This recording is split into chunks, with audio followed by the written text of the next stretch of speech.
Hey guys, we are back with another episode of Insight to Impact. Today's guest is Kaitlyn Lopez, Air Quality Manager at Woodside Energy. Kaitlyn holds advanced degrees in environmental geology and has already achieved so much in her early career as an environmental expert. Kaitlyn has worked her way from niche consultant to director level roles in both the midstream and petrochemical sectors. Her career journey is filled with lessons learned, an eagerness to remain curious about advances in sustainability, and a steadfast goal to lead her teams with empathy, support, and mentorship.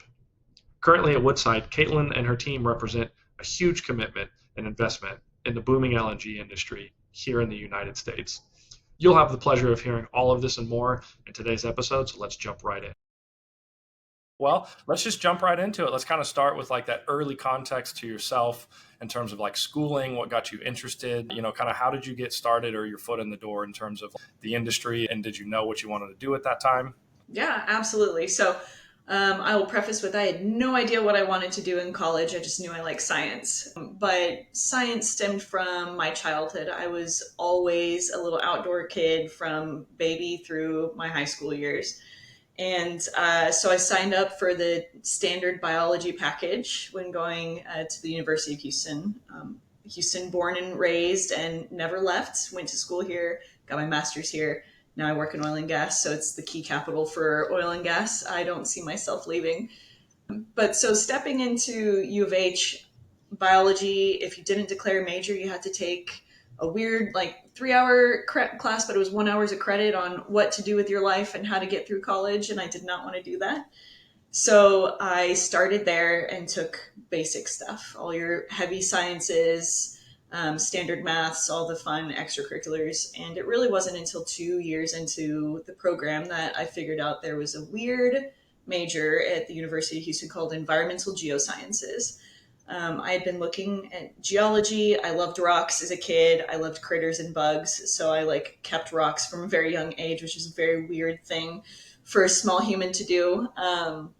And so when I was looking into that, I didn't necessarily enjoy the 2 months of field camp that geology had, but they had this relatively new program that merged geology and some of the other environmental sciences. So hydrogeology, air chemistry, air pollution, natural disasters, all these weird and interesting science things that I had always loved and was very fascinated by. And Houston is a big hurricane community, so natural disasters is definitely something that I was always studying or curious about. And so, really, taking those classes and starting to dive into those unique sciences was extremely interesting to me. It's probably one of the only times I really found classes that I enjoyed and wanted to go to. All the basics are either weed out classes or pretty dull. So that's really what got me into my weird degree, which is environmental geosciences. So it's environmental with about 60 to 75% geology classes, and then that 25% unique, weird environmental function. So curious, very weird. It took me a long time to decide to go that route. I think I assessed every science path they had at U of H and finally landed on that one because some of the classes that came about every 2 years sounded interesting. So Yeah, really a love from the beginning. yeah. Well, I wanted to ask you about that because that's one. It sounds like you found like you said, kind of a weird program. So I would imagine it was maybe a little bit smaller, or like within, like you said, some of those weed out classes. I imagine some of your friends or other students were looking in other areas, and you found this little pocket that kind of piqued your interest. But like, what motivated you at that time to be like, I need to really look into all these different avenues because I need to. Was it this drive to like, I got to figure something out, or was it like, let's just try something and see how it works? And this is going to sound so funny. I tell this story all the time. My drive was not to be an engineer, which I joke all the time and say I do engineering things as much as I tried to avoid engineering. So my brother is an engineer and I didn't. I wanted to be better than him and do something different. And so I wanted to find something that kind of fit that mix of science and that could compete with engineering. And I had always heard geology was like you're either an engineer or geologist if you really wanted to do something. And so I started exploring geology, and it's a huge program at U of H. They have a great school and a great set of teachers for it. But the inner workings of it, I took quite a few classes on lithology and some of the more nuanced microscopic aspects of geology. And I realized I wasn't very interested in organic chemistry and the composition of rocks. And so that's when I started looking at, well, what are these ancillary programs? And it was a lot smaller at the time. I think it's grown pretty substantially. It's been over a decade since I was in the program. But there was a professor, Dr. Capuano. She's amazing, really great geologist. She taught a lot of those weird classes and was the program administrator for the school. And so I took one class with her, and she challenged me pretty significantly. And I really enjoyed that. I liked her formats, I liked her learning style. So she got me into a lot of those different programs and weird classes and fun things. So meeting her and having some of the students really speak highly of her and seeing what she did as a woman in this geology field really for a long time. She was the first on a lot of different subsurface investigations and hydrogeography or hydrogeology and things like that. So she interested me, and that really triggered wanting to continue down that route. That's really great that you found like a professor that can almost naturally motivate you. I don't know. Did you ever approach them in terms of like, hey, you're really motivating me in this area? Like, could we do like a little mentor mentee thing? Or was it just kind of like, hey, I'm really vibing with this person and I just kind of want to see where it takes me? So she naturally gravitated towards that. I don't think we had to have the conversation. I did pretty well in her class because I would be finicky. If I enjoyed a class, I'd do great. If I didn't, I was an interesting student that showed up for test days. So not the best 18-year-old strategy, such as college at that young age. But she naturally wanted to start something bigger. And if you were successful, she was really interested in people that were interested and showed a dedication to the courses. So she brought that on. She was a pretty hard professor. So I wouldn't say that people were interested in having a deep mentorship with her unless you took the class and understood where she was coming from. So she helped me just naturally and pushed me to do certain things. But we didn't have like one-on-ones all the time or anything specific. It was more of she saw something she enjoyed, she pushed me as far as she wanted to go, then she went back into her research. So an interesting mentorship, but I think something that was considerably mentor-ish in its own way. Right. Did you have any notion at that time? Because you just kind of referenced like you guys would have that working relationship, if you want to call it that, and then she would kind of go back to her research. Did you have any idea yet at that point whether you wanted to kind of go?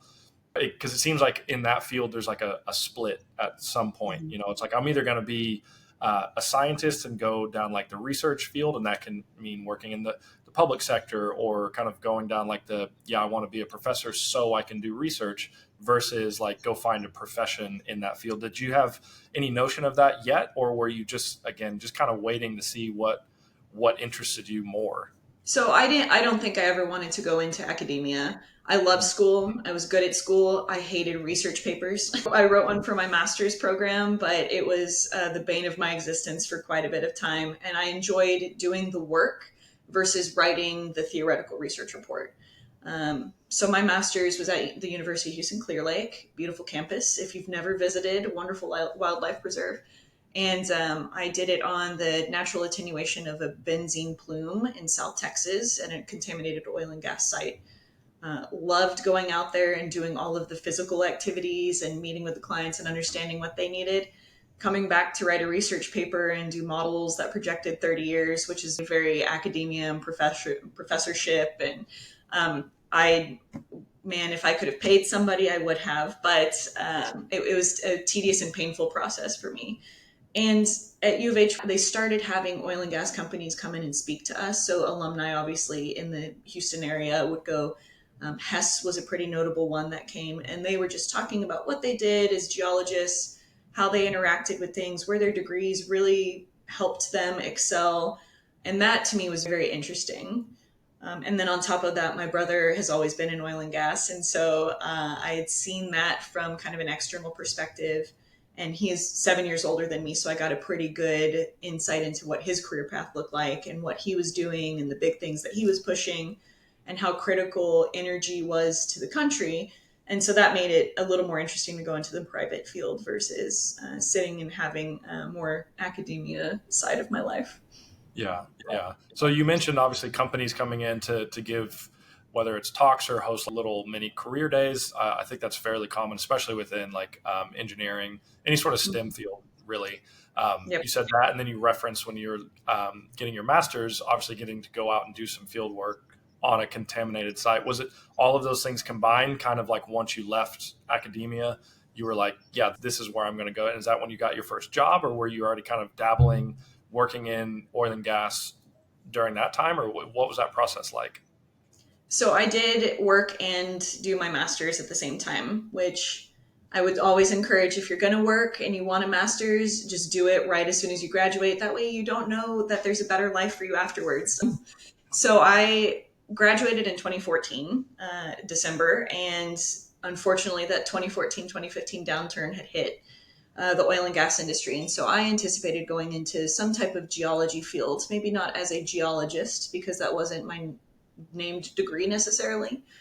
Well, the downturn happened and geology jobs were not out there, especially for new grads. There were a lot of layoffs and a lot of people with a lot more experience looking for any job. And so I actually got an offer from a consulting firm that did environmental consulting for upstream oil and gas companies.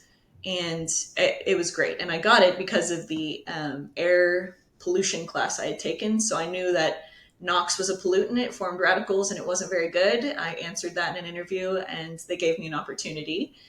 And so that's where my master's program or project also came from. It was a company they worked pretty highly with and had been dealing with this site for quite a while.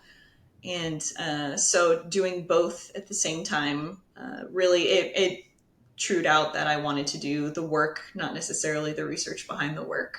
So is that something that you, even though you said you highly recommend people just do it right after it sounds like it kind of benefited you in a way. Yes, it did. I wouldn't change my education at all. It was really tough. It was very tough. My actually now husband and I were in a relationship, and we had very little time for each other between school and work for both of us. And when you're in consulting, especially oil and gas, I was in the field a lot. I was in the field a lot my first couple of years. So that was, you go out in the field, you work your 12, 14-hour day, and then you come back to the hotel and you're doing homework. So it's not the glamorous or glorious side of it. And luckily, U of H Clear Lake had a great program that let me do a lot of my classes online and only do certain ones on campus, especially research and presentation wise. My professor was kind of ahead of the times with Teams meetings and having certain um, long distance discussions about my research project. But if you want your master's, and I paid for it all at the same time, which is one of my big things too. I didn't want to go into any more school debts because that was slowly becoming an issue as I realized what student loans actually meant for people. But if you want to get your master's and you want to work, you just have to find a company that's willing to work with you. I got a lot of leniency on that, and also just the right program for you to do it. Yeah, yeah. How did you find, like, I'll say your niche, but like I think, and I would love to hear you kind of unpack all the different areas, because I think a lot of people, the perception of like a geologist going into energy and oil and gas, there's a couple different areas where it's like, well, the geologist, in very dumbed down sense, helps oil and gas companies find the resource and go, this is where I think a good play might be. But then you also have kind of like the implication of oil and gas operations contributing to or impacting the environment, and that can be air quality, ground pollutants, water treatment, wastewater disposal. There's like a huge kind of industry inside of that little niche. So where was that moment for you where you went, this is definitely where I want to kind of throw myself and learn more, and because it was interesting or challenging? When did that happen for you? Was that at that time, or was it kind of later on down the road once you got your feet under you? It was definitely when I started at the consulting firm, especially around the air pollution aspect. A lot of the new Quad O and Quad O A regulations were coming out at that time. And so I saw this kind of fluid and very dynamic and very intensive process. And I like to be challenged. It's one of my favorite aspects of a job, which is I get in air quality quite a bit, which is my specialty. So at my consulting firm, I did air quality for a couple of years, and then I got moved into environmental due diligence, which touches everything. So wastewater, air, land, you name it, we touched it and evaluated it, which I found really fascinating. But once I saw just how dynamic and how specialized and how engineering it was, because it's a lot of fun engineering on the side. So then it added a little spice to compete with my brother. It really was what kept me interested, and I found I like reading. Also, you have to like reading. If you don't like regulatory reading, it's not for you.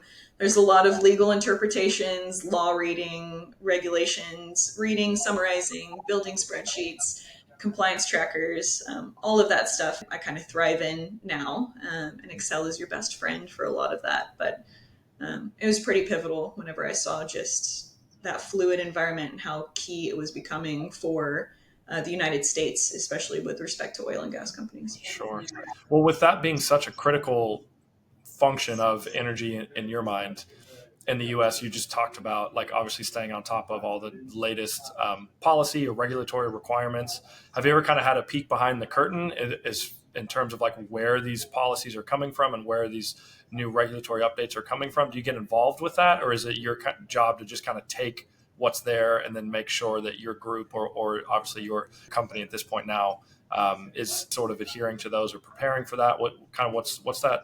Kind of break down those two different areas for me. Yeah, myself personally, I haven't. And really, where the driver comes is it's what your company wants to do.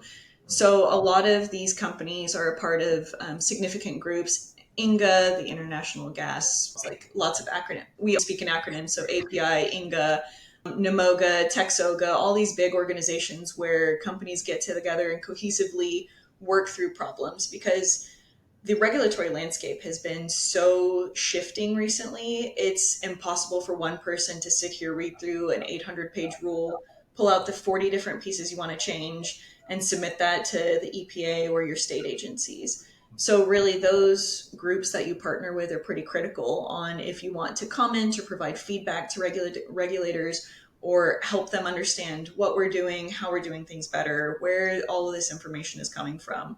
So those groups we've participated in with almost every oil and gas company I've been a part of.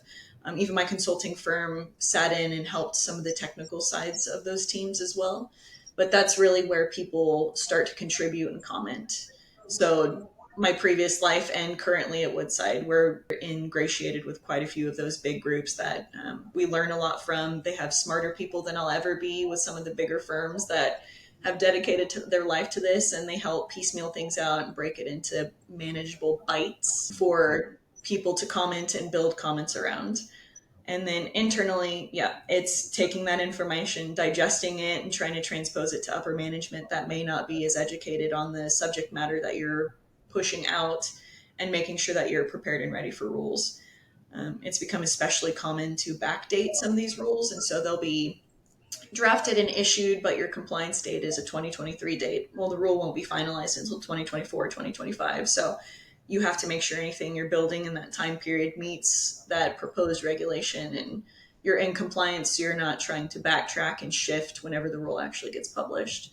So it's a fun dynamic of being ahead of the game, but also not too far ahead, because the rules change all the time with comments, and things may be taken out or things may be added in. So very fluid, and it's very technical. It gets down to, I mean, pressure relief valves as a piece of equipment. So you can look at the whole facility, or you can be down to the nuance of a single PRV that's on a tank, and you have to know what that needs versus what the facility needs are. So it's interesting. Yeah. It sounds like it's between not just like individuals internally, but you referenced all the different organizations. That's just a forest of acronyms.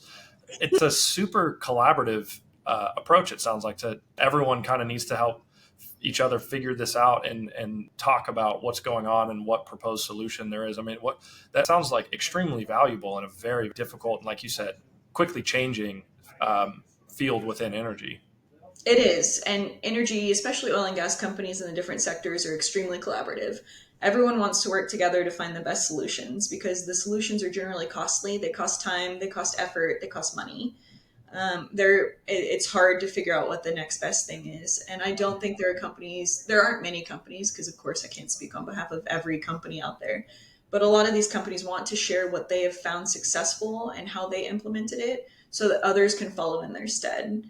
Because the one thing I've really realized in my field at a very kind of contentious topic for a millennial like myself with oil and gas and climate change and energy, the energy transition, is we are doing better. We're constantly looking for improvement as oil and gas companies or energy companies. And in order for all of our industry to have a better image and a better process, we share those findings and we share the wins with everyone and the losses, because not everything works. It just helps everyone be on the same page, and we're trying to ensure the narrative that we're putting out is one that is extremely positive, because we do a lot of beneficial things. There are always room for improvement, and there's some harsh realities with producing energy, but outside of that, our companies are trying to take the best path forward and make sure that we're doing the right thing as best as anyone knows how to do. Yeah, absolutely. I definitely want to get into sort of your opinions and thoughts on like the energy transition right now, because it is, again, like you said, even though everything's constantly changing and next month could be different from last month, but there's obviously a lot of movement going on with that right now. But like before we kind of dive into that, let's talk about just kind of that journey that you went through. So at this point, like you've seen a little bit of all there is in terms of like working in a consulting capacity and kind of finding your niche in terms of that area within environmental, air quality. That was your kind of spark some passion there. So what was like that next big step to say, not only do I want to continue this, but I want to be kind of an expert. I want to become like even a leader. Because I think in your obviously you've accomplished so much, and I think what a lot of people would consider a relatively short amount of time and being like relatively young in this space. What was that next big step for you, like in terms of this is my career, I'm going to own it, I want to excel in this field and become like the expert, kind of no matter where you are in the industry? Yeah, for me, the next big step was getting into a company. As a consultant, you have a really good opportunity to learn everything, because I still do this to this day. When I don't necessarily want to read a regulation in depth, I will recruit my consultants to sit here and help me identify specific pain points for a project. And so that when we were asked those questions, you get to learn everything. You're reading the rules, you're building the tools for companies, you're helping people understand, you're teaching. So it's a huge learning curve. And I really credit my consulting firm to helping me learn as much as possible in a very short amount of time. It really sparked that push to know more and do more and learn everything. And then I think most young folks in consulting, because it's very hard to be a consultant. You're working pretty long days, you're out in the field doing a lot of the heavy lifting. But then you also don't get to see project follow through. So you build permits, you write them, you submit them, you get all these approvals, and then you don't talk to the person again until their compliance reporting's due. And so I wanted to be a part of something where I could see it from start to finish, build the permits, implement the compliance processes, see it to fruition if we ever shut down or closed a facility. And so to do that, you had to be in industry. That's not necessarily easy to do at a consulting capacity unless you're ingrained at the corporate location. And that wasn't in the cards for my position at the time. So stepping into a midstream oil and gas company and seeing that they acquired a subset of assets in Wyoming. And so I got to take that from acquisition through the compliance strategy until we eventually sold everything. And that was the critical turning point for me, and just getting that like leadership capacity to speak on behalf of our air quality team at Crestwood and our environmental team just as a whole. Was that like an intimidating thing for you to kind of just like, you said you learned a ton in a short amount of time consulting, but now you're in a position where, yeah, everyone's kind of working towards this goal of scaling and selling or perfecting, optimizing, et cetera. And like you said, all of a sudden now you're like they're kind of either in leadership or speaking directly to leadership. What was that like for you? It was very intimidating. And I always say, fake it till you make it. You just smile through and nod your head. But especially as, a woman in a very male dominated industry, it was generally intimidating to be the technical expert. I've had some very interesting experiences, and it was in my consulting days, going out and talking to roustabouts or field crews. And a lot of these nice gentlemen had been doing it for 60 years. And then they see this, 25-year-old girl walking around their sites telling them what's wrong.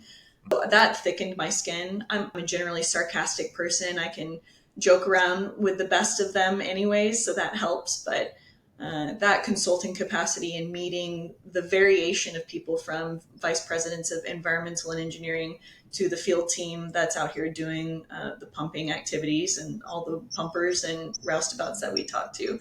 So just having an understanding of what that looked like from the ground up also helps stepping into my actual oil and gas company. So I could relate to the guys out in the field that's implementing this and then the management that's sitting here dictating what they need to implement. But it was nerve wracking every time. You get nervous. My first board presentation, I'm pretty sure I read the slide verbatim, and what it was during COVID, so it was virtual, and I'm just sitting here like, please don't ask me a hard question. And now I'm like, I love hard questions because that means I need to go learn something new. So it's a perspective shift for sure. And sometimes you just have to be bold. And I had quite a few good bosses throughout my tenure, especially when I first started at Crestwood.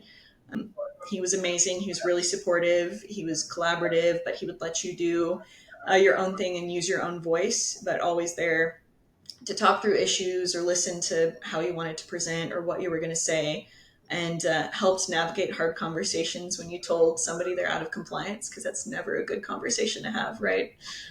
People can get pretty defensive when they're being told they're doing something wrong, and my whole job is to find out where people are doing things wrong and how we're going to fix it. So he was great to figure that out and start navigating what that looked like from an internal perspective instead of a consulting firm they could just fire if they really didn't like me. Was that I mean that must be difficult, like you said, all the different instances where, like, you're talking about, whether you're out in the field and there's some roughnecks that have been doing this since, in some instances, literally longer than you've been around. Yeah. Yeah. And having the courage and the tough skin to kind of push back and tell people, like, no, this is wrong and this needs to be fixed. Obviously, it sounds like you had great support from different coworkers or your boss, but was that always like a skill that you had? Like, were you, it sounded like fairly fearless in terms of, like, yeah, I can be sarcastic, I can push back, like, I have no problem with that. Was that something you were always good at? Was it something you had to kind of work on and be like, if I'm going to do this, this is just part of the gig? So I've always been pretty open and vocal. I apologize to all my bosses, and I'm like, you're going to get, I promise where I'll stand on everything, and I'm not good at hiding my face. I can say all the pretty words, but my face will make a fun image if it's on a Teams call or in a meeting, and you can kind of read my minds with how I look. But really, I mean, having an older brother really helps. You had to have thick skin growing up, but then I think I did have to really attune how to have the appropriate conversations. And so having tough conversations is not a natural skill. I was in a very conflict-free, everything's perfect household growing up. And so I never really got to watch the conflicts develop and get resolved, which I think is a common trait for anyone born in the 80s and 90s. And so having constructive conversation versus destructive conversations, I didn't know those technical terms at first. I had to be taught that, and I had a couple of harsh lessons.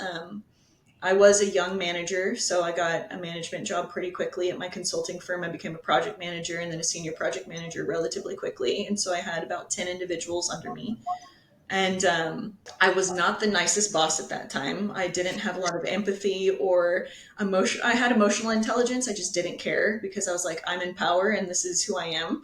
I'm your boss. You listen to me. And I had to take quite a few harsh criticisms over the couple years I did that. That really helped level me. And I started wanting to learn what I needed to do to be a better boss, because I realized that my job was not to tell them what to do. It's to make sure they had the tools to be as successful as possible in their roles. And that mindset shift was tough and not learned. I was like, I have a pretty distinct memory of my vice president calling me out for something negative I did in front of my whole team. And it was eye-opening to me to be like, oh, that wasn't appropriate. And I'm bringing people down instead of lifting my team up. And so that took a long time. And I still work on that to this day. I make sure that I try to get as educated as possible for the multitude of different people that you're going to see in a leadership setting. And so the thick skin is easy. Sarcasm is a really great way to deflect any type of negative connotations, or you just have to stand up for yourself. I've been told I couldn't go on site because I was a woman before, and I was like, I'm going to walk on whether you bring me or not. So you can either come and say you escorted me, or I'm going to be around the site doing what I need to do. But just having that is, you've been told directly that because you're a woman, you can't go out on. That's wild. That is wild to me. and then he was like, well, where's your partner, miss? You need, he should be here soon. And this time I was a senior project manager, and I was like, sir, I'm what you get. Like, we can either do this together, or you can wait in your truck, and I'm happy to report back. And again, gentlemen that have been doing this for 50 years that I don't think had ever seen a lady coming on site to do anything for them. And that's changing so much. I've not had any pushback like that when I've actually worked on an operations team. It's kind of few and far between, but it is still out there, and it can be intimidating for young women starting early in their careers to stand up for themselves, for sure. I make sure if you're new, or if you're brand new, or if you're a woman, if you don't feel comfortable going out, I always send partners. I have no shame, so I'll go out by myself, but I'm definitely texting people like, this is my location. If I have any trouble, I'll give you a shout and you can send your people out here. But safety first and safety always. But, standing up for yourself you can do it. It's just, it can be an uncomfortable conversation. I would absolutely love to get your thoughts on. I think because from my perspective, obviously it's more observational in terms of the efforts our industry has put forward to getting more women into the industry, or just like, more commonly, I think out in the market, whether it's, institutionally, like at schools, or in, the corporate setting, like energy, but like getting women into STEM is like a big push. But what I've seen and would love to get your thoughts on is it's almost like now that if there's like a certain influx of women going into those technical fields, now it's like, okay, job well done. It's like, well, yeah, but now there's like, how are they going to navigate their career within an industry that's not even equipped or set up to really embrace that? Like, Right. How have you, what, I'd love to just kind of get your thoughts on that, or where maybe some improvements could be made, or is there anything that you're doing or involved with that you see as kind of, a positive driving factor to accomplishing that goal? Yeah, it's a great question. And so there's always work to do to improve, right? Nothing is ever perfect. Even for our male allies, it can still be a tough industry for anyone new. I've seen an influx in STEM careers with women, and I'm a big proponent of that. I love to see fresh young ladies coming out of college with STEM careers. Engineering, especially, I think, has taken a pretty big shift in the gender gap, so to speak. But that just because they're coming out and doing stuff doesn't mean that there aren't still microaggressions or things that they have to deal with. So I'm always a pretty big judge on if I'm going to take a job with representation. I want to see your C-suite. I want to see pictures. I want to know who I'm speaking with. If you don't have a woman on your C-suite, and that's outside of just like the HR generalization, I am a much harsher critic to a company. Luckily, I've had some really great women leaders to look up to in all of my companies. My consulting firm was started by two wonderful women who retired and sold it to a wonderful bunch of folks, but they were one of the top 50 fastest growing women companies in Houston for a number of years. Crestwood had some great senior vice presidents, and their board, Janine Judah, is an amazing woman. Their board had a couple of great women on it as well. And then stepping into my small private equity firm, when you have a company of 14, it's a little harder to judge that because 14 people versus 800. Unfortunately, it's probably going to be a lot of men on the team, but I'm not scared to be that person that's like, I'm the woman, let's talk. Like, you need me at the table to have the best view of everything. But advocates and allies, I think it's really important to find mentors. It's very hard to find mentors. It's not an easy thing to do. But finding the people that are in the rooms with closed doors that know your name and can speak up for you is really important. That's men and women. I have wonderful male mentors. In fact, most of the better ones I've had have been men. And then just continuing to speak up if you see something. I think that it's usually just pushed to the side, or it has been. And so, oh, well, he doesn't really like women. But he's great at what he does. And I'm like, well, no, he's going to like me today because we're going to spend a whole day in a truck together and we're going to get it done. Not being silent about things, which I think women are also becoming a lot bigger and stronger. We aren't necessarily quite as bunch of folks anymore. So just speaking up and then having men that will defend if needed or stand up as well. Because y'all see it behind closed doors probably more than we do. And so having advocates that aren't scared to have that conversation or be like, that's inappropriate and things like that are critical and really important. And that's constantly changing and improving from my perspective, at least with everyone that I'm associating with. They're really great people to be around.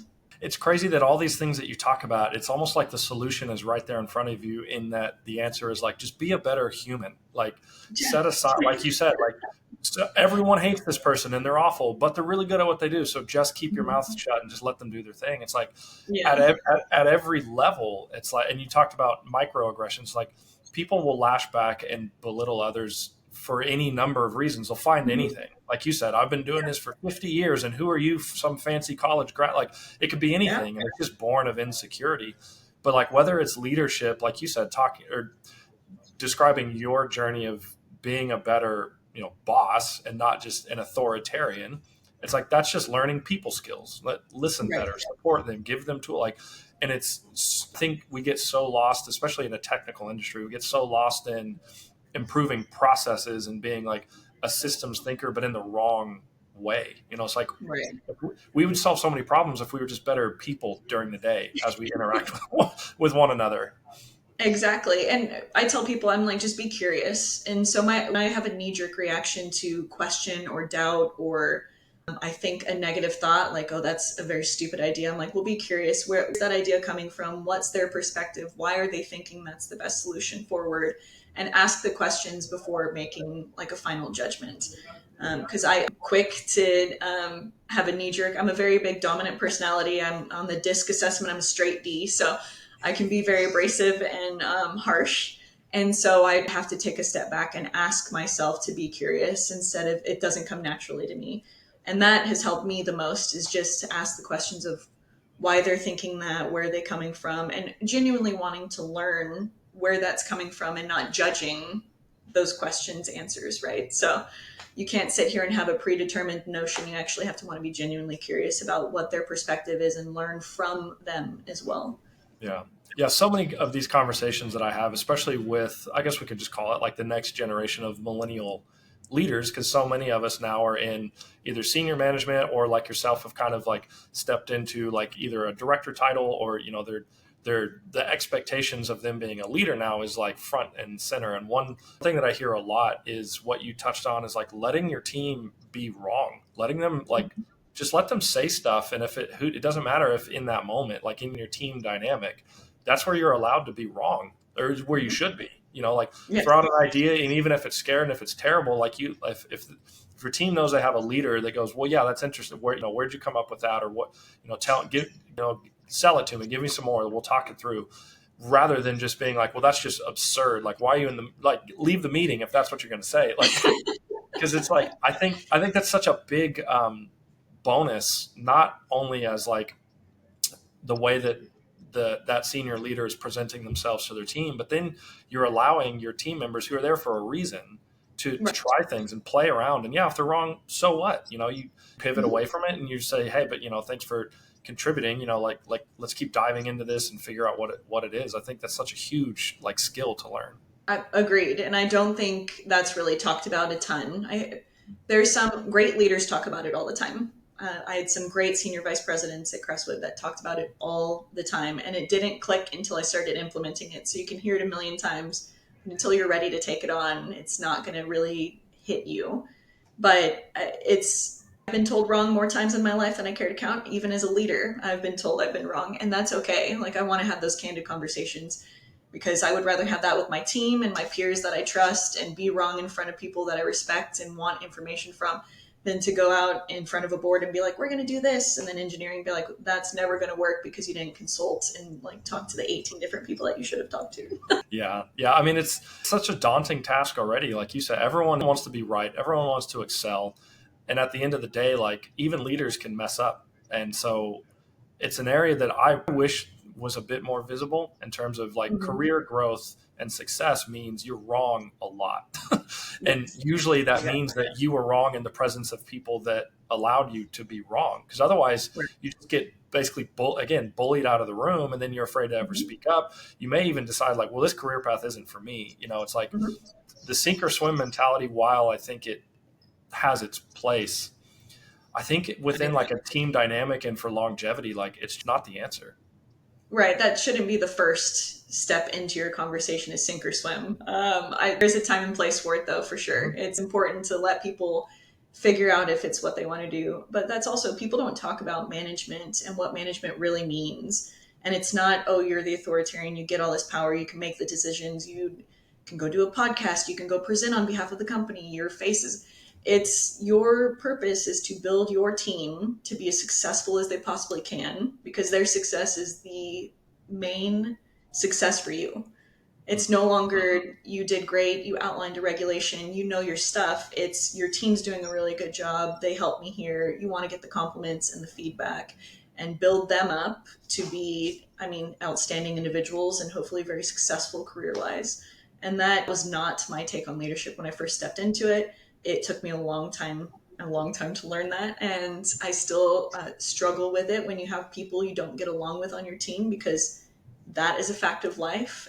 You won't always like everyone around you and on your team. But just because you don't like them doesn't mean you shouldn't want them to be as successful as possible, and take your personal feelings and thoughts out of the situation and help them achieve what they want to achieve. Because that's a whole different topic, is getting your people what they want at the time they want it and how to have those conversations. And it's a never ending learning process as a leader, where you could sit here and do a technical route and I read air regulations and it's pretty concrete and I don't have to think much except when a new rule comes out, because this is what we're going to do and I know what I'm doing. The fluidity of people is a challenge, and a wonderful challenge, but a challenge that we don't talk about enough. Well, I know that your team benefits just from this conversation massively from you having that outlook. Because again, I think the knock-on effect of that cannot be like understated. I think it's what makes or breaks, successful teams, successful companies. And like you said, people that are entering the job market now and looking at companies, like they're doing due diligence, they're doing a deep dive. And like for someone like yourself, having that mentality and allowing everyone else and other leaders or ownership or whoever to see the impact that your style has on your team, which results in better success and lower turnover, all these things that stem from, that outlook that you have. It's like you'll be that person on the webpage where someone is like looking at their like ownership or C-suite or whatever, and they're like, oh wow, like their CTO or whoever, it's like is a woman and they've accomplished all these things. It's not just the standard sort of box ticking compliance thing. It's like, no, these women were actually empowered to succeed in these roles, and this is how they did it. And I think it's an area that this industry is getting better at. Like you said, everything is always an improvement. I'm really encouraged, at least by this next sort of generation, our generation of leaders, because it's less authoritarian and more collaborative and more supportive. And no, it's not all the way to the extreme of like, we've got timeout corners and nap time in the office, like so everyone can feel happy and well rested. It's not that. It's just, again, it's like, we're just trying to be decent people. And it's like, even if you don't get along with someone, you don't have to be in a screaming match in a boardroom to like, get to some sort of resolution. Yeah, absolutely. And I'm in a firm belief that people leave companies for leadership, not because they didn't have enough perks. Sometimes it's money. Don't get me wrong. If you're going to get a 30% pay increase and go deal with a worse leader, that's probably more beneficial for your family. But leadership is generally the number one reason why people lead, or the lack thereof, which is normally the case. So it's something that should be a key priority for C-suites and upper management, but also individual contributors to build their own leaders up or voice their concerns when they don't have that and they need it. Yeah. Well, I wanted to kind of pivot back. Earlier I said I was going to put a pin in, the topic of, or I guess we could still call it emerging, but like the energy transition. A lot of conversations right now in energy almost have to take into consideration like carbon capture, for instance, is like a huge point of discussion right now, where it's almost like all projects everywhere need to have like a scope to account for. And it's like, it's leading to new technology in terms of like air separation units, or again, like yourself, I don't know how interested you are in like that carbon capture subsurface technology, but like that's a huge boom in the last sort of 3 or 4 years. Where do you find yourself in the midst of all that? Yeah, it's insane the boom it's had. And I mean, I personally love it. So, my private equity firm that just recently sold, and we can talk about layoffs and sales and acquisitions too. That's a whole nother podcast topic because that is common in our industry. Rolling with the punches is something they don't teach you either. But my private equity firm did acid gas removal. So, they removed H2S and CO2 from natural gas and injected it subsurface. So I got to see firsthand what that wasn't. It was oil and gas related carbon capture and storage, right? It wasn't this pull it out of the air, which I think is the most fascinating technology as more people have more ideas. But it was something to see and be a part of that I loved every second of because it was new to me. My little geology brain kicked in and I was like, yay, subsurface work for the first time in my career. And so it's a really interesting space to be in. And on the air monitoring and compliance side of things, to me, it's a very exciting time to have new regulations come out or figure out different ways to meet these new requirements or use new technology to be better and submit more accurate, better data, lower emissions for everyone. And so the energy transition is currently happening. I mean, it's actively in pursuit. So this isn't something that's in 10 years we're planning to transition. There are countries all over the world that are shifting away from oil and gas to different energy sources. I definitely think oil and gas is a big player in that, and that we can always do better to help transition to cleaner fuels, and we should always want to be cleaner. This is our world. We should want to keep it.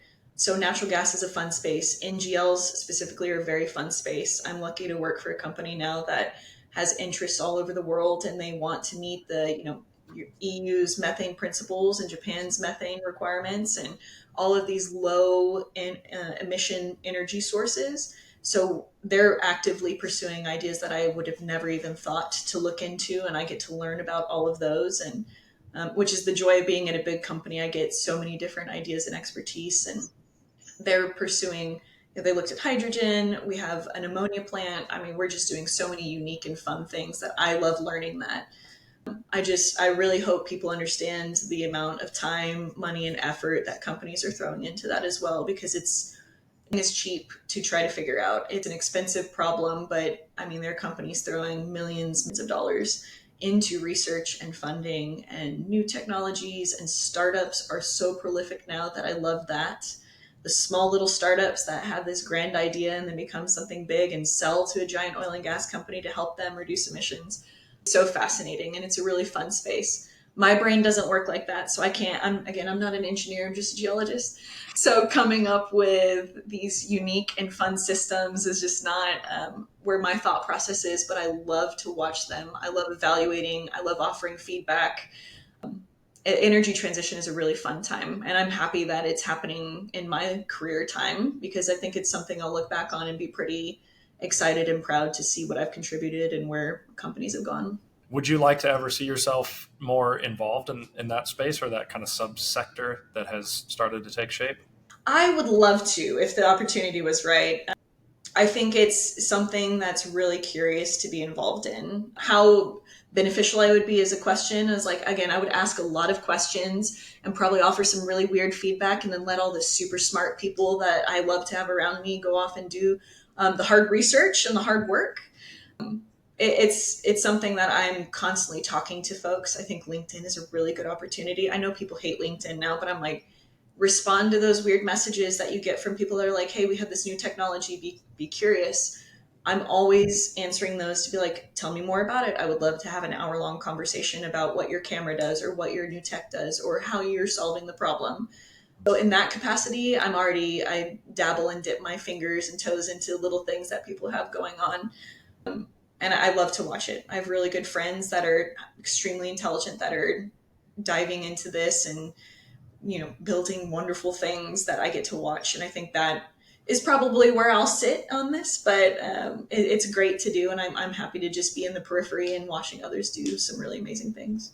I love that you pulled in the LinkedIn comparison because it seems like LinkedIn for so long was just like a digital CV, and your only goal was to basically have your resume on there and just connect with as many people as you could, and then it just sat there and you didn't really, no one really knew what to do with it. And then it became like a salesperson's, like, it was just Dream. any message Yeah. you get or anyone, it was like, yeah, it's like, you're just you're just trying to pitch me something, like, I don't want this. But now it's almost like, and I don't think it's because of the transformation of LinkedIn. I think it's because of the demand of the industry, but like LinkedIn is now a vessel for people to kind of build their own. It's like, especially leaders like yourself, you have to be more than just like the technical expert or the great leader within your organization. It's like, you need to be actively telling the industry, like contributing, whether it's thought leadership or discussions or polls, or like you said, commenting on weird things that people, or like having discussions with people. Like, it's kind of become like the technical world's like streaming platform. Like, you're trying to become like a branded thing now. Like, you see my job title, you see my experience, but here's all the stuff that I'm actually contributing. So it's really interesting right now. And me as like a marketer within this field, to me, it's fascinating to see people try and piece together like a brand, like within their space. Yeah, and you can tailor LinkedIn to be yours. So I get so much news, energy news, environmental news. I follow the EPA. I follow all these state agencies. They post on LinkedIn. They post on Facebook. They post on Instagram. Like all of these not normally communicative groups, like you have to reach out to them. They're posting on things, and I find out about new rules. I follow consulting firms that share technical information and easy to use fact sheets, and I follow all my competitors to see what they're doing. And I'm like, oh, they just signed another contract. That's amazing. Maybe we should be looking at who they signed a contract with, like nudge, nudge. Mm-hmm. And so you just follow the right people, follow the right things, and really tailor LinkedIn to what you want it to be. I'm not a big poster on it. I will, if I like something, I share all kinds of stuff that people post though, because I want it to reach a broader audience if I find it interesting. So why not? But also, my last 2 jobs have come from LinkedIn recruiters. So it's definitely a different environment than it was 10 years ago when I was first starting out. But being active and showcasing your skills and making sure your stuff is up to date and that you're active, you can get a lot of good connections, good quality connections too. Not just, I'm friends with them on LinkedIn, I'll message them and see if their company has jobs. No, these are people that I keep in touch with to this day that I may not have bought their product, but I've talked about it. I'm watching the evolution. If I could ever use it, I will use it. There's lots of things that go into that, but it's beautiful relationships and great information sharing. And then personal stuff too, which I don't mind. I like seeing people's kids growing up, or, people fighting hidden battles that they're not talking about at work, but they feel comfortable sharing, or, it's just those little things that bring us back to being human and collaboration and understanding where people are coming from. Yeah, I think that the reminder ever so often that, like, oh yeah, that's not just a job title or an impressive like years of experience or resume here. Like, it's still a person, And I think like what we talked about earlier, I think that is right now in high demand, I think. Yeah. And I tell our C-suite and executives all the time. I did a mental health safety moment the other day to our leadership team. And I was like, your pool of folks is so small that you can talk to. You don't get to talk to your employees necessarily about struggles that you're having at home, but you can talk to your peers, or if you have issues at work with people, you need resources. And it's so important to remember that even the CEO of your company is a human, and that they have thoughts and feelings and emotions and a life outside of just the company. Although the company may be a huge part of their life, and it may even be the central part of their life, they are probably wonderful people outside of just the town halls that they give as well. That's the thing that I love the most personally, is like, and kind of the one of the contributing factors behind this podcast was, it feels like within our industry, well, maybe it's not limited to energy, within any industry, is once you reach a certain level, it's almost like people start to treat you as like a non-human. You're just like a figurehead now. And it's like, the only time you're seen contributing or seen as a person is like these town halls. And it's like, well, that's like, it does such a disservice to boil that person down to just that, where again, it's almost like it takes educating that C-suite right now to show them why it's important and beneficial, not only for them and their mental health and, the goals that they have, but like for their team. When their team can see that they're willing to make those efforts, it's like, the motivation it could bring your team, or again, the encouragement that they could find in that, I think is massive. Yeah, vulnerability is a skill that a lot of people don't have, because again, we were taught from a very young age that You don't necessarily share all of your emotions or feelings or thoughts, but vulnerability and transparency are two critical skills that good leaders have today. And as transparent as you can be, because the running joke is, well, you can't come out, especially with companies that have sold. I remember having a conversation with my senior VP at the time, and I was like, man, everyone's worried about a sale. It's the rumor mill's going pretty strong. What are your thoughts? And we're having this coffee one-on-one. And he goes, well, everything's always for sale, Kaitlyn. And the next morning they announced that we had been acquired. And I walked into the office and walked into his office and stared at him. And he's like, I didn't say no. And it's like he was as transparent as he could possibly be without like disclosing company secrets and very confidential processes. But it cracks me up, that story, just to think about the weird questions you get asked to and properly navigating them while being as open and honest as possible. So you also have to give your leaders a little grace, because there are many things that happen that we shouldn't know about in some facets, but also maybe it's best that the leaders need to process it first too, and then figure out what the proper way to disseminate it is out. Got to give everyone a little grace, and it's fun to watch people also blossom into their leadership potential and navigate that as well. I'm a big people watcher, so it's a really fun process. Yeah. No, I mean, I think the expectation of empathy from the top down, it's like it goes the other way too, where it's like, I'm sure a lot of people, they got, naturally so, build up a ton of anxiety, or maybe like rumor mills fire up, especially when it comes time to like acquisitions or sale. And I'm sure a lot of people can get bitter or feel resent. They're like, this is my livelihood. And you're just giving us like corporate, buzzwords, and you're not telling us anything. It's like, well, yeah, but there's also a reason. And yeah, there's so many other things going on that they literally cannot do. Like otherwise, like you said, put yourself in their position and be like, yeah, there's a ton of moving parts here that have to be considered. And that's for them to figure out. And like, yeah, there's a certain level of trust and understanding that you have to give as well. So yeah, it's a difficult thing to get right. It is, and I don't think there's a perfect solution. And the rumor mills are so toxic. They happen at every company, I feel like, but they are, no matter how small. The 14-person company I had rumor mills. The 4,000-person company I've worked at has had rumor mills. And it's very funny to watch people. And I think the most common thing is people are like, well, they make enough to deal with this. Like they make enough to, but they're getting a kickback from, or, all of these things where they're getting paid, they're getting stock incentives. And I'm like, well, they also deal with about 80 different problems that you never see. And they're here 80 hours a week, making sure the company runs and that you have a job. And it's hard to be a leader sometimes, because you do have to have that slight separation. I'm awful at it. I love most of my employees and we become good friends, and I love a good team happy hour and learning about their life. But that also gets tough when you have to have hard conversations with performance and, selling of a company, how that's going to impact them, what their new role looks like, who they're going to be working for, because it's probably not me. So it's hard conversations, but when you know that little piece of personal information, it can also help you navigate those and understand where they're coming from. And like, I have a 2.5-year-old, it's hard to lose a job. I have this small human that depends on that as my livelihood. But for my other colleagues that don't have kids, or their kids are grown, that may not be the main worry. It could be, well, I'm 55 and now I have to go find a new job. What does that look like from an age bias perspective? Which is all the biases also. I was like, I would recommend everyone go figure out your biases. Harvard has a bias quiz that you can go through all these different ones, because biases are really strong and they're hard to break through. And that's another very fun. Because of everything you just touched on, I'm a huge proponent of like feeling like every business, no matter how large or small, one of the leaders, whatever position, and even if you have to invent it, should be like a clinician, should be like an actual trained psychologist. Because like, I think, again, it's the value can even really be measured in terms of what you could bring and offer to your team.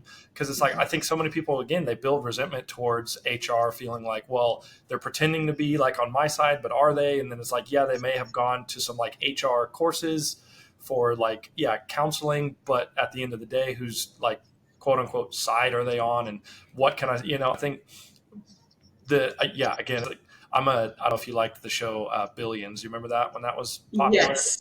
It's like it's number two at this massively high performing company is a psychologist. It's like, Right. why don't we all do that? We need that at Right. every company. I 100% agree. I was like, if I could have like a little sub degree, it probably would be psychology, because all the books, any leadership book I read, it's always the psychological benefits or the psychological understanding.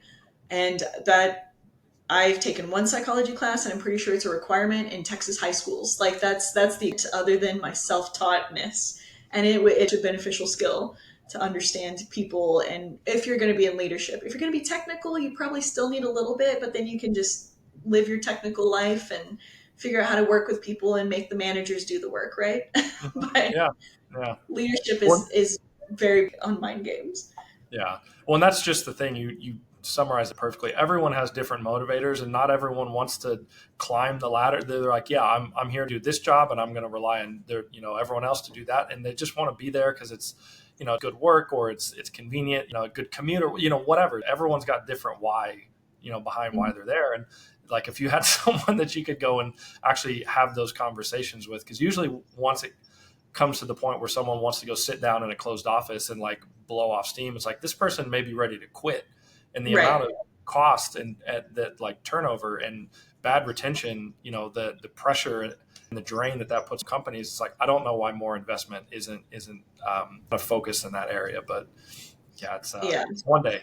One day. Yeah, at the bigger ones, they're realizing, because I think you also hit, it's expensive to have turnover. I mean, it costs you months, it costs you hours, it costs mental sanity of your team that you're putting the extra pressure on.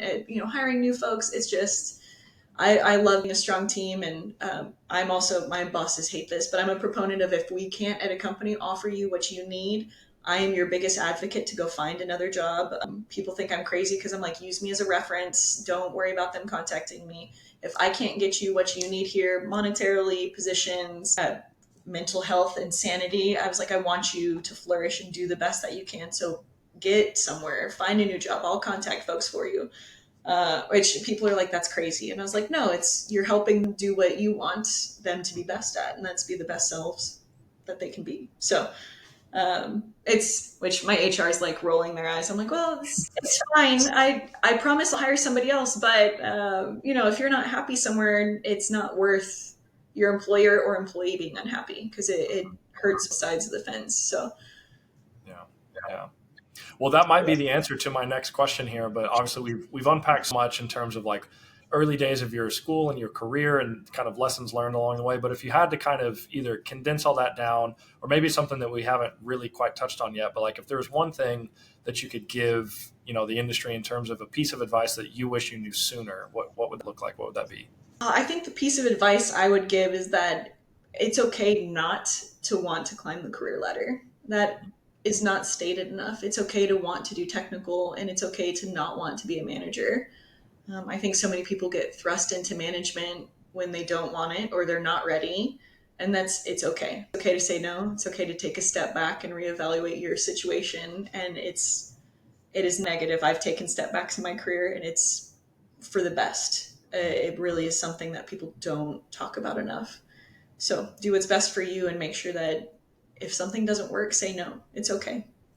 I really like that answer. I think I can confidently say that's the first answer of its kind like that, but I really like that. Yeah, it's like, I think everyone, again, they get into a job and they feel like the expectation is to just be the best, or to excel and succeed and be competitive, and you can get wrapped up in it.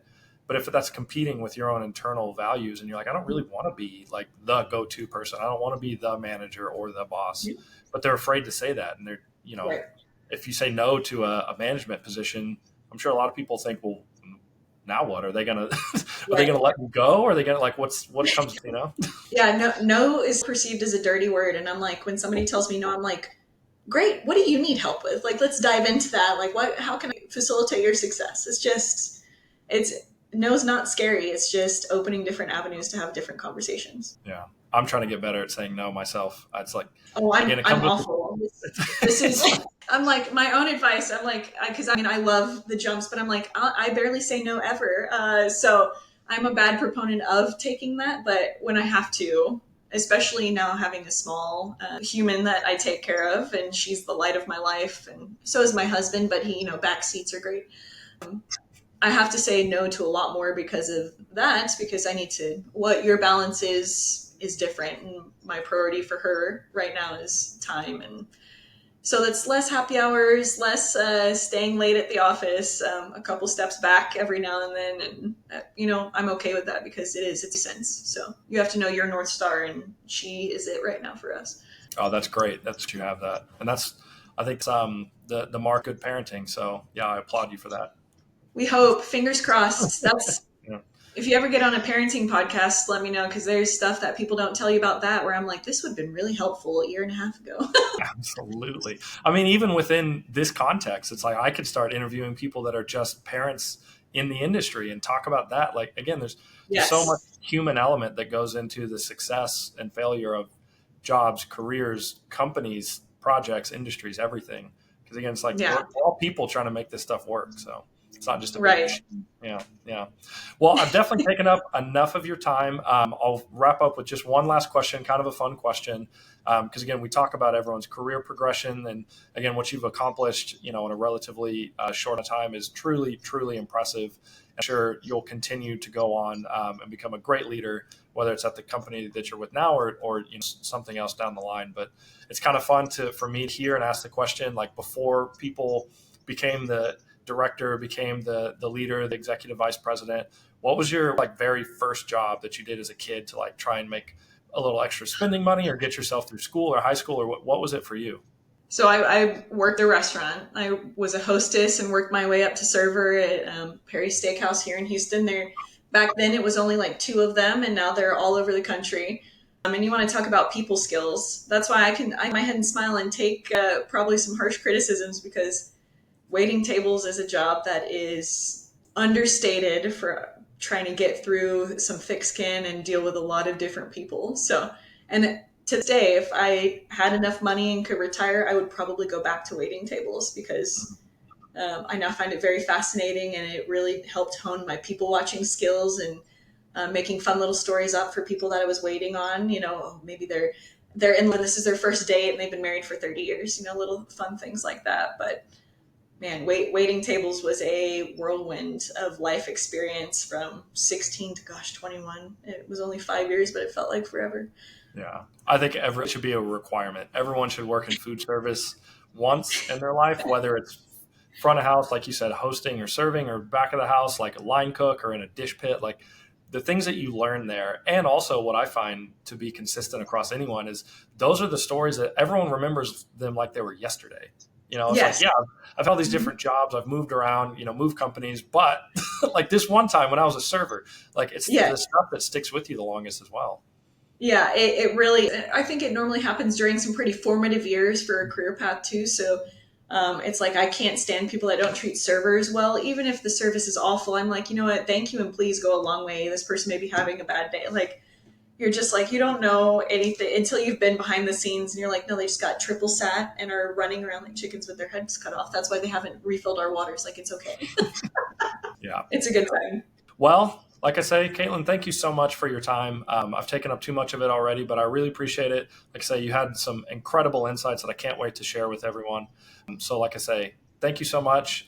Congrats on everything you've accomplished so far in your personal life and your career. Like I say, it sounds like you've got pretty much any opportunity in front of you that you want. So I really appreciate you sharing everything with me today.